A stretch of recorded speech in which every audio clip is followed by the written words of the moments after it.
నమస్తే స్నేహితులారా, నేను మీ మెప్మా టీజీ మహిళ. ఈ రోజు మనం బాలికల భవిష్యత్తు కోసం రూపొందించిన పిఎం సుకన్య సమృద్ధి యోజన గురించి తెలుసుకోబోతున్నాం. ఇది పొదుపు పథకంగా గర్ల్ చైల్డ్ కు భవిష్యత్తులో సహాయం చేస్తుంది. ఇంకెందుకు ఆలస్యం, మొదలు పెట్టేద్దాం. ప్రధానమంత్రి సుకన్య సమృద్ధి యోజన అనేది 2015లో కేంద్ర ప్రభుత్వం ప్రారంభించిన ఒక చిన్న పొదుపు పథకం. ఇది ప్రత్యేకంగా ఆడపిల్లల భవిష్యత్తు కోసం రూపొందించబడిన స్కీమ్. బేటీ బచావో బేటీ పడావో అనే ప్రభుత్వం ప్రారంభించిన ఉద్యమానికి అనుబంధంగా ఈ పథకం ఆవిర్భవించింది. దీని ప్రధాన లక్ష్యం ప్రతి కుటుంబంలో ఉన్న ఆడపిల్ల భవిష్యత్, విద్య, వివాహ ఖర్చులకు అవసరమైన ఆర్థిక భద్రతను కల్పించడం. ఈ పథకం కింద తల్లిదండ్రులు లేదా సంరక్షకులు తమ ఆడపిల్ల పేరు మీద Sukanya Samriddhi account SSA open చేయవచ్చు. ఈ ఖాతాలో వారు ప్రతి సంవత్సరం కనీసం 250 రూపాయల నుండి గరిష్టంగా 1.5 లక్షల రూపాయల వరకు డిపాజిట్ చేయవచ్చు. ఈ డిపాజిట్లపై ప్రభుత్వం అత్యధిక వడ్డీ రేట్లను 8% నుండి 8.5% అందిస్తుంది. ఇది ఇతర చిన్న పొదుపు పథకాల కంటే ఎక్కువగా ఉంటుంది. వడ్డీ రేటును ప్రభుత్వం ప్రతి త్రైమాసికానికి ప్రకటిస్తుంది. ఈ పథకం ఒక దశలో డబ్బును పోగు చేయడం మాత్రమే కాదు, భవిష్యత్తులో ఆడపిల్లలకు ఆర్థిక స్వావలంబన అందించాలన్న లక్ష్యంతో రూపొందించబడింది. చాలా మంది తల్లిదండ్రులకు బాలికల చదువు, వారి పెళ్లి ఖర్చులు ఒక భారంలా అనిపించవచ్చు. అలాంటి సమయంలో ఈ పథకం ఒక దీర్ఘకాలిక సొమ్ము భద్రతను అందిస్తుంది. తక్కువ మొత్తాలలో మొదలుపెట్టి పద్ధతిగా డిపాజిట్ చేస్తూ చివరికి పెద్ద మొత్తాన్ని కూడగట్టి అవకాశం కల్పిస్తుంది. సుకన్య సమృద్ధి యోజన యొక్క ప్రత్యేకత, ఇది ఇన్కమ్ ట్యాక్స్ యాక్ట్ 1961లో 80C సెక్షన్ కింద పన్ను మినహాయింపు కూడా కల్పిస్తుంది. అంటే ఇందులో మీరు వేసే డిపాజిట్, దానిపై లభించే వడ్డీ మరియు ముడుపు మొత్తంపై పూర్తి ఆదాయపు పన్ను మినహాయింపు లభిస్తుంది. ఇది EEE ఎక్సెంప్ట్ కేటగిరీలో ఉండే అరుదైన పొదుపు పథకాల్లో ఒకటి. అర్హత ప్రమాణాలు, ఎలిజిబిలిటీ క్రైటీరియా. ప్రధానమంత్రి సుకన్య సమృద్ధి యోజన PMSSY కింద ఖాతా ప్రారంభించాలంటే ప్రభుత్వం నిర్దేశించిన కొన్ని అర్హత ప్రమాణాలు తల్లిదండ్రులు లేదా సంరక్షకులు తప్పనిసరిగా నింపాలి. ఈ అర్హతల కారణంగా నిజంగా అవసరమైన బాలికలకు మాత్రమే ఈ పథకం ప్రయోజనాలు చేరుతాయి. ఈ ప్రమాణాలు చాలా సులభమైనవి అయినప్పటికీ ఖచ్చితంగా పాటించాలి. ఇప్పుడు అర్హతలన్నీ ఒక్కొక్కటిగా వివరంగా తెలుసుకుందాం. మొదటి అర్హత, ఈ ఖాతా కేవలం ఆడపిల్లలకే వర్తిస్తుంది. బాలిక పేరు మీదే ఖాతా ఓపెన్ చేయాలి. పురుష పిల్లల పేరుతో ఈ పథకం ఖాతా ప్రారంభించడం కుదరదు. ఇది ప్రత్యేకంగా బేటీ బచావో బేటీ పడావో ఉద్యమానికి అనుబంధంగా రూపొందించబడిన స్కీమ్ కావడం వల్ల దీని ప్రయోజనం అమ్మాయిలకి మాత్రమే పరిమితం చేయబడింది. రెండవ అర్హత, బాలిక ఖాతా ఓపెన్ చేసే సమయంలో 10 సంవత్సరాల లోపు వయసు ఉండాలి. అంటే ఒకసారి బాలిక 10 సంవత్సరాలు దాటి ఉంటే ఆమె కోసం సుకన్య సమృద్ధి అకౌంట్ ప్రారంభించడం కుదరదు. కనుక తల్లిదండ్రులు తమ ఆడపిల్ల పుట్టిన తర్వాత తొందరగా ఈ ఖాతా ఓపెన్ చేయించుకుంటే ఆమె భవిష్యత్తు కోసం పొదుపు చేసే సమయం ఎక్కువ ఉంటుంది. మూడవ అర్హత, ఒక కుటుంబానికి గరిష్టంగా 2 బాలికల కోసం మాత్రమే ఈ పథకం ఖాతాలు ప్రారంభించవచ్చు. అంటే తల్లిదండ్రులు తమ 2 ఆడపిల్లల పేర్లపై ఒక్కొక్క ఖాతా మాత్రమే ప్రారంభించగలరు. అయితే ఒకవేళ మొదటి ప్రసవం తర్వాత జమీన్లు లేదా ట్రిప్లెట్స్ పుడితే అటువంటి ప్రత్యేక సందర్భాల్లో 3వ బాలికకు కూడా ఖాతా ఓపెన్ చేయడానికి ప్రభుత్వం మినహాయింపు ఇస్తుంది. 4వ అర్హత, తల్లిదండ్రులు లేదా సంరక్షకులు భారత పౌరులు అయి ఉండాలి. ఖాతా ఓపెన్ చేసేవారు భారతీయులే అయి ఉండాలి. ఇది ఒక చిన్న పొదుపు పథకంగా భారత్లోనే నిబంధనల ప్రకారం అమలవుతుంది. కనుక ప్రవాస భారతీయులకు ఎన్ఆర్ఐస్ కు ఈ పథకం వర్తించదు. ఇంకొక ముఖ్యమైన అర్హత, ఖాతా ప్రారంభించిన తర్వాత దాన్ని కొనసాగించాలంటే ప్రతి ఆర్థిక సంవత్సరంలో కనీసం 250 రూపాయలు డిపాజిట్ చేయాలి. గరిష్టంగా 1.5 లక్షల రూపాయల వరకు డిపాజిట్ చేయవచ్చు. ఖాతా 21 సంవత్సరాల వరకు కొనసాగుతుండడంతో ఈ డిపాజిట్లు కనీసం 15 సంవత్సరాల పాటు చేయాలి. ఒకవేళ డిపాజిట్ చేయకపోతే ఖాతా డిఫాల్ట్ లోకి వెళ్తుంది. అయితే అదనపు ఫీజుతో మళ్ళీ రీఇన్స్టేట్ చేయొచ్చు. బాలికకు 18 సంవత్సరాలు వచ్చిన తర్వాత చదువుల కోసం ఖాతాలో ఉన్న మొత్తంలో 50% వరకు డబ్బును విత్డ్రా చేయవచ్చు. కానీ ఈ అవకాశం కూడా తప్పనిసరిగా బాలిక పేరు మీద ఖాతా ఉండాలి అనే ప్రమాణంతోనే అమలవుతుంది. మూడవదిగా అవసరమైన పత్రాలు. మొదటిగా అత్యంత ముఖ్యమైనది బాలిక జనన సర్టిఫికేట్, బర్త్ సర్టిఫికేట్. ఈ పత్రం ద్వారా బాలిక వయసు, పుట్టిన తేదీని ధృవీకరించవచ్చు. ఎందుకంటే ఖాతా ప్రారంభించే సమయంలో బాలిక 10 సంవత్సరాల లోపు ఉండాలి అనే నిబంధన ఉంది.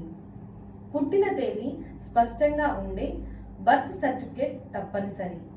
కొన్ని సందర్భాల్లో మున్సిపల్ సర్టిఫికేట్ లేదా హాస్పిటల్ ద్వారా ఇచ్చిన డాక్యుమెంట్ కూడా చెల్లుబాటు అవుతుంది.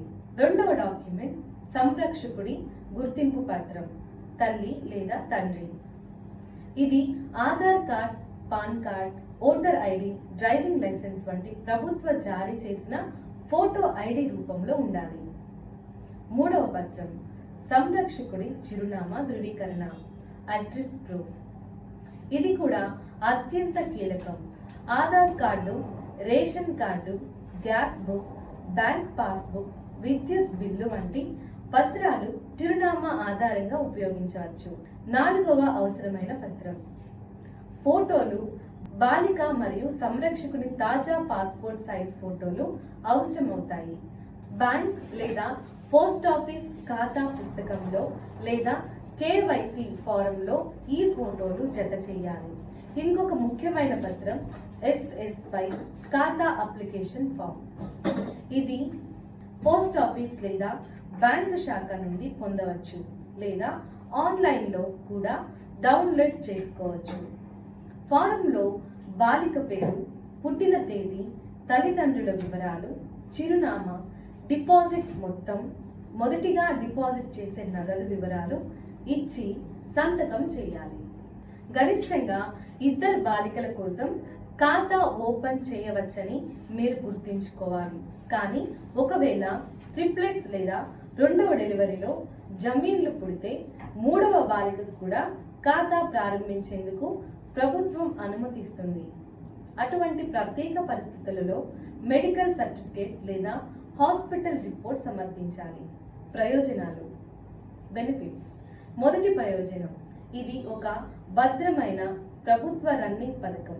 ఇది కేంద్ర ప్రభుత్వం ద్వారా నడిపించబడుతున్న చట్టబద్ధమైన పొదుపు పథకం కాబట్టి ఇందులో పెట్టుబడి పెట్టే ప్రతి రూపాయి 100% భద్రంగా ఉంటుంది. ఎటువంటి మార్కెట్ రిస్క్ లేకుండా ఇది ఖచ్చితమైన వడ్డీతో వృద్ధి చెందుతుంది. ఇది ప్రతి మధ్య తరగతి కుటుంబానికి ఒక గట్టి భరోసా. రెండవ ప్రయోజనం, అత్యధిక వడ్డీ రేట్లు కలిగిన చిన్న పొదుపు పథకం ఇదే. SSYలో సాధారణంగా 8% నుండి 8.5% వరకు వడ్డీ లభిస్తుంది. ఇది ఇతర FDలు, RDలు లేదా PPF కంటే ఎక్కువగా ఉంటుంది. దీని వలన మీరు వేసే డిపాజిట్ కాంపౌండ్ ఇంట్రెస్ట్ రూపంలో పెరుగుతూ ఖాతా ముగిసే నాటికి పెద్ద మొత్తం కలుగుతుంది. మూడవ ప్రయోజనం, ఈ పథకం EEE కేటగిరీకి చెందిన పథకం. అంటే మీరు వేసే డిపాజిట్ పై పన్ను మినహాయింపు, tax exempt under section 80C. దానిపై వచ్చే వడ్డీపై కూడా పన్ను ఉండదు. చివరికి మీరు తీసుకునే మొత్తం కూడా పూర్తిగా ట్యాక్స్ ఫ్రీ. ఇలా ఆదాయపు పన్ను నుంచి ఇలా పూర్తిగా మినహాయింపు లభించే అరుదైన స్కీమ్లలో ఇది ఒకటి. నాలుగవ ప్రయోజనం, ఖాతా నిర్వహణ సులభతరం. మీరు పోస్ట్ ఆఫీస్ లేదా ప్రభుత్వ బ్యాంకు ద్వారా ఖాతా ఓపెన్ చేయవచ్చు. వార్షికంగా కనీసం 250 రూపాయలు మాత్రమే డిపాజిట్ చేస్తే చాలు. ఎంత డబ్బు ఉన్నా మీరు మీ బడ్జెట్కు తగ్గట్టుగా పెట్టుబడి చేసుకునే స్వేచ్ఛ ఈ స్కీమ్లో మీకు ఉంది. ఇది అన్ని వర్గాల కుటుంబాలకు అనుకూలంగా ఉంటుంది. ఇంకో గొప్ప ప్రయోజనం, బాలిక 18 ఏళ్ల వయసులో విద్య కోసం 50% వరకు డబ్బుల్ని విత్డ్రా చేసుకోవచ్చు. ఇది కళాశాలల ఫీజులు, హాస్టల్ ఖర్చులు వంటి అవసరాల కోసం ఉపయోగించవచ్చు. మిగతా మొత్తాన్ని 21 ఏళ్ల తర్వాత లేదా బాలిక పెళ్లి సమయంలో పూర్తిగా విత్డ్రా చేయవచ్చు. ఈ అవకాశాలు కుటుంబానికి నిన్న నేడు కాదు, రేపటి భద్రతగా నిలుస్తాయి. ఇంకా ముఖ్యమైన విషయం, ఒకవేళ డిపాజిట్ నిలిపివేసినా కనీస ఫీజుతో ఖాతాను తిరిగి సక్రియంగా చేయవచ్చు. ఇది ఒక మధ్యతరగతి కుటుంబానికి ఎటువంటి ఒత్తిడి లేని వెసులుబాటు. అంతేకాదు, విత్డ్రాయల్స్, ఖాతా నిర్వహణ మొదలైన వాటిని డిజిటల్ గా బ్యాంక్ లేదా పోస్ట్ ద్వారా ట్రాక్ చేయొచ్చు. సామాజికంగా ఇది ఆడపిల్లల పట్ల ప్రజల దృక్పథాన్ని మారుస్తుంది. ఆడపిల్ల తల్లి తండ్రులు భారం కాదు. ఆమె కోసం ముందుగానే సరైన పెట్టుబడి చేస్తే భవిష్యత్తులో ఆమె స్వతంత్రంగా, గౌరవంగా జీవితాన్ని నిర్మించుకోగలదన్న నమ్మకాన్ని ఇచ్చే పథకం ఇది. ఇది ఆడపిల్లల సాధికారతకు ఆర్థిక పునాది వేస్తుంది. బాలిక భవిష్యత్తును భద్రంగా చేయాలనుకుంటే ఈ పథకం తప్పక ఉపయోగపడుతుంది. చిన్నదిగా ప్రారంభించి పెద్దగాను ప్రయోజనం పొందండి. అటల్ పెన్షన్ యోజన గురించి తెలుసుకోబోతున్నాం. ఇది అనుసూచిత వయోవృద్ధుల కోసం నెలవారీ పెన్షన్ అందించే పథకం. అటల్ పెన్షన్ యోజన అంటే ఏమిటి? అటల్ పెన్షన్ యోజన అనేది భారత ప్రభుత్వానికి చెందిన ఒక పెన్షన్ స్కీమ్. ఇది ముఖ్యంగా అన్ఆర్గనైజ్డ్ రంగంలో పనిచేసే ఉద్యోగుల కోసం తయారు చేశారు. అంటే రోజు పనులకు వెళ్లే కూలీలు, ఆటో డ్రైవర్లు, రైతులు, చిన్న వ్యాపారస్తులు, ఇలా ఎన్నో రకాల ప్రజలకు ఉపయోగపడేలా ఉంది. ఈ స్కీమ్ ద్వారా ఏమి లభిస్తుంది? మీరు నెలకొకసారి చిన్న మొత్తాన్ని ఈ స్కీమ్ లో జమ చేస్తూ ఉంటారు. మళ్ళీ మీరు 60 ఏళ్ల వయసు వచ్చిన తర్వాత ప్రతి నెల గవర్నమెంట్ నుండి పెన్షన్, ఉపాధి వృత్తి వస్తుంది. పెన్షన్ మొత్తం మీ ఎంపిక మీద ఆధారపడుతుంది. మీరు నెలకి ఎంత పెన్షన్ కావాలనుకుంటే దానికి తగినట్లుగా నెలకోసారి డబ్బు కట్టాలి. పెన్షన్ రేంజ్ ఎంత ఉంటుంది? నిజానికి మీరు 60 ఏళ్ల వయసు వచ్చిన తర్వాత మీరు ఈ కింద పెన్షన్లలో ఒకటి పొందవచ్చు: 1000 రూపాయలు, 2000 రూపాయలు, 3000 రూపాయలు, 4000 రూపాయలు, 5000 రూపాయలు. ఇది మీరు ముందుగానే ఎన్నుకుంటారు. ఎంత డబ్బు ప్రతి నెల కట్టాలి? మీరు ఎంతో చిన్న వయసులో 18 సంవత్సరాలు ప్రారంభిస్తే నెలకి 42 రూపాయల నుంచి 210 రూపాయల వరకు కట్టొచ్చు. మీరు వయసు ఎక్కువగా అంటే 40 సంవత్సరాలలో ప్రారంభిస్తే నెలకి 291 రూపాయల నుంచి 1454 వరకు కట్టాలి. ఎంత డబ్బు ప్రతి నెల కట్టాలి? మీరు ఎంతో చిన్న వయసులో ప్రారంభిస్తే నెలకి 42 రూపాయల నుంచి 210 రూపాయల వరకు కట్టొచ్చు. అంటే మీ వయసు 18 సంవత్సరాలు. మీరు వయసు ఎక్కువగా ప్రారంభిస్తే నెలకి రూపాయలు 291 నుంచి 1454 రూపాయల వరకు కట్టాలి. మీరు ఎన్నుకునే పెన్షన్ మీ వయసు ఆధారంగా ఇది నిర్ణయిస్తారు. ఏపీవైకి అర్హతలు, ఎలిజిబిలిటీ: మీ వయసు 18 నుంచి 40 సంవత్సరాల మధ్యలో ఉండాలి. బ్యాంక్ అకౌంట్ తప్పనిసరి, అది కూడా సేవింగ్ అకౌంట్ ఉండాలి. భారతీయ పౌరుడు కావాలి. ఆదాయం పన్ను చెల్లించని వారు ఉంటే ఇంకా ఎక్కువగా లాభం ఉంటుంది. ఏపీవైలో చేరాలంటే ఇలా: మీకు దగ్గరలోని బ్యాంక్ బ్రాంచ్కి వెళ్ళాలి.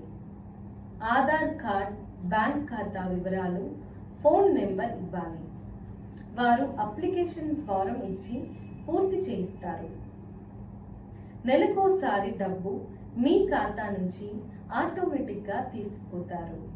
ఆటో డెబిట్ అవుతుంది. ఏపీవైలో ఉన్న ప్రత్యేకతలు: కేంద్ర ప్రభుత్వం ఈ స్కీమ్లో డబ్బు పెడుతుంది కొంత మేరకు. మీరు 60 ఏళ్ల తర్వాత జీవితాంతం పెన్షన్ పొందుతారు. మీరు చనిపోతే మీ కుటుంబానికి భార్య లేదా భర్త లేదా పిల్లలు ఈ పెన్షన్ లభిస్తుంది లేదా పూర్తి మొత్తాన్ని లంసమ్ గా ఇస్తారు. ఎవరెవరు ఎక్కువగా ఉపయోగించుకోవాలి? రైతులు, రోజువారీ కూలీలు, క్యాబ్ డ్రైవర్లు, ఆటో డ్రైవర్లు, చిన్న చిన్న వ్యాపారాలు చేసేవారు, ఆటలు లేదా కార్మికులు, ఎవరికి పిఎఫ్ లేదా ఈపీఎఫ్ లాంటివి లేనివారు. నెలకోసారి డబ్బు ఖాతాలో ఉండేలా చూసుకోవాలి. మీరు ఏపీవైలో తప్పనిసరిగా జాగ్రత్తలు: డబ్బు కట్టకపోతే ఆలస్యం ఛార్జీలు వస్తాయి. మీ బ్యాంకులో ఖాతాను కేవైసీ పూర్తి చేసి ఉండాలి. ఉదాహరణగా చెప్పాలంటే 18 ఏళ్ల వయసులో చేరిన వాళ్ళు నెలకి 42 రూపాయలు కడితే 60 ఏళ్ల తర్వాత ప్రతి నెల 1000 రూపాయల పెన్షన్ లభిస్తుంది. అలాగే మీరు 210 రూపాయలు కడితే 60 ఏళ్ల తర్వాత నెలకి 5000 పెన్షన్ వస్తుంది. సంక్షిప్తంగా ఏపీవై భవిష్యత్తు కోసం పెన్షన్ గ్యారంటీ. చిన్న డబ్బుతో వృద్ధాప్యంలో భద్రత, కుటుంబానికి సురక్షిత భవిష్యత్తు. ఇది చాలా సింపుల్ గా బ్యాంక్ లో ఖాతా ఉంటే ప్రారంభించవచ్చు. ఆధార్, ఫోన్ నెంబర్ ఉంటే చాలు అప్లై చేసుకోవచ్చు. ముఖ్యంగా మధ్యతరగతి, పేద కుటుంబాల ప్రజలు ఈ స్కీమ్ను ఎక్కువగా ఉపయోగించుకోవచ్చు. ఈ అటల్ పెన్షన్ యోజన ద్వారా మనకు లాభం ఏమిటి అంటే, మనం వయసు పెరిగాక అంటే 60 ఏళ్ల తర్వాత మనం పని చేయలేని వయసులోనికి వెళ్తాం కదా, అప్పుడు ప్రతి నెల ప్రభుత్వం చే మన ఖాతాల్లోనికి పెన్షన్ డబ్బు వస్తుంది. అది 1000 రూపాయల నుంచి 5000 రూపాయల వరకు ఉంటుంది. మనం ముందుగా ఎన్నుకుంటే దానికి తగినట్లు ప్రతి నెల చిన్న మొత్తాన్ని కట్టాలి. అంటే ఇప్పుడు చిన్న చిన్న డబ్బులు కడుతూ ఉంటే వృద్ధాప్యంలో ఒక నెలకు నెల ఆదాయం వస్తుంది. ఇది మన భవిష్యత్తుకు భద్రత, కైండ్ ఆఫ్ గవర్నమెంట్ నుండి వచ్చే ఆదాయం అంటూ భావించవచ్చు. మరోవైపు మనం చనిపోతే ఈ పెన్షన్ మన భార్య లేదా భర్తకు వస్తుంది. వారు కూడా లేని పరిస్థితిలో మన పిల్లలకు డబ్బు మొత్తం వస్తుంది. సింపుల్ గా చెప్పాలంటే, ఇప్పుడు కాస్త కష్టపడితే తర్వాత నెల నెలకు పెన్షన్ రూపంలో డబ్బు వస్తుంది. అంతేకాకుండా ఇది గవర్నమెంట్ గ్యారంటీతో ఇచ్చే డబ్బు కాబట్టి నమ్మకంగా ఉంటుంది. పెన్షన్ అంటే అసలేమిటి? పెన్షన్ అంటే మన వయసు ఎక్కువయ్యాక అంటే 60 ఏళ్ల తర్వాత మనకు ప్రతి నెల రాబడి వచ్చేలా చేసే స్కీమ్. మన వయసులో పని చేయలేని టైంలో కూడా మన ఖర్చులు తీర్చుకోవడానికి ప్రతి నెల డబ్బు ఇచ్చేది పెన్షన్. డబ్బు ఎలా కట్టాలి? బ్యాంక్ ఖాతా ఉంటే చాలు. మీరు అప్పుడే ఆటోమేటిక్ డెబిట్ చేసుకునేలా బ్యాంక్లో సెట్ చేయాలి. ఒక చిన్న టిప్: మీరు ఆల్రెడీ ఆదాయపు పన్ను చెల్లించకపోతే ప్రభుత్వ సబ్సిడీ కూడా వస్తుంది కొన్నిసార్లు. ఇది గవర్నమెంట్ స్కీమ్ కాబట్టి భద్రంగా ఉంటుంది. అటల్ పెన్షన్ యోజనలో మీరు పెన్షన్ స్కీమ్ ఎంచుకుంటారు కదా, అంటే మీరు 60 ఏళ్ల వయసులోకి వెళ్ళాక నెలకి ఎంత పెన్షన్ కావాలో ముందుగానే డిసైడ్ చేయాలి. మీరు ఎంత పెన్షన్ ఎంచుకున్నారో దానికి తగినంత డబ్బు మీరు ప్రతి నెల కట్టాలి.